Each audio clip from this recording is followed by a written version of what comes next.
জাপানি অভিনেত্রী ও গায়িকা মিহো নাকায়ামা মারা গেছেন। তার বয়স হয়েছিল ৫৪ বছর।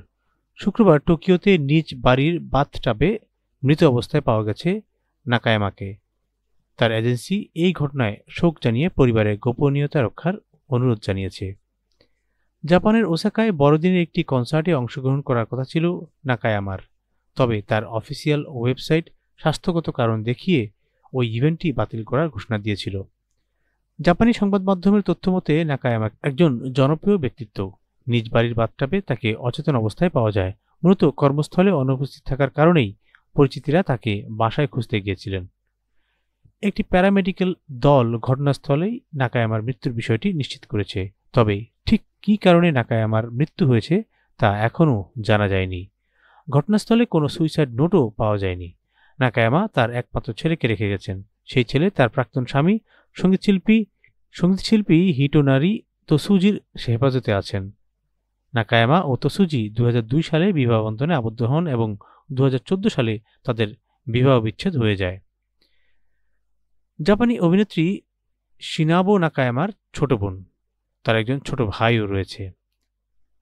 মিহো নাকায়ামা অভিনয় জীবন শুরু করেন ১৯৮৫ সালে টেলিভিশন ড্রামা মাইডো ওসাইগো শিমাসু দিয়ে। ১৯৮০ ও ৯০-এর দশকে জাপানি পপের সোনালী যুগ চলছিল। সেই সময়টিতেই নাকায়ামার বেশ কিছু হিট গান যেমন তাকে সঙ্গীতশিল্পী হিসেবেও তারকাখ্যাতি এনে দেয়।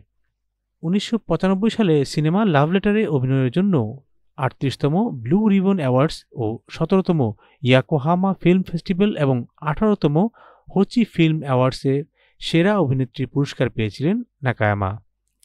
১৯৯৮ সালে টোকিওর বিওয়ারিতে অভিনয়ের জন্য তিনি জাপানি একাডেমি অ্যাওয়ার্ডের সেরা অভিনেত্রীর জন্য মনোনয়ন পেয়েছিলেন।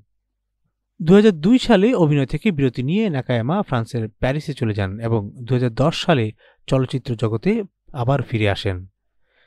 জাপানি সংবাদ মাধ্যমগুলো জানিয়েছে, মৃত্যুর আগের দিন নাকায়ামা ফরাসি আমেরিকান শিল্পী লুইস বোর্জোয়ার একটি শিল্পকর্মের ছবি পেস্ট করেন। ছবিতে একটি সেলাইয়ের কাজ দেখা যায়, যাতে লেখা ছিল, "আমি নরকে গিয়েছি এবং ফিরে এসেছি, আর আমি বলতে পারি তা ছিল অসাধারণ।" নাকায়ামার মৃত্যুর খবরে ভক্তরা শোক প্রকাশ করেছেন। একজন মন্তব্য করেছেন, "আমি এটি বিশ্বাস করতে পারছি না।" আরেকজন লিখেছেন, "আপনার চেয়ে ভালো কেউ নেই, আমি আপনাকে খুবই ভালোবাসি।"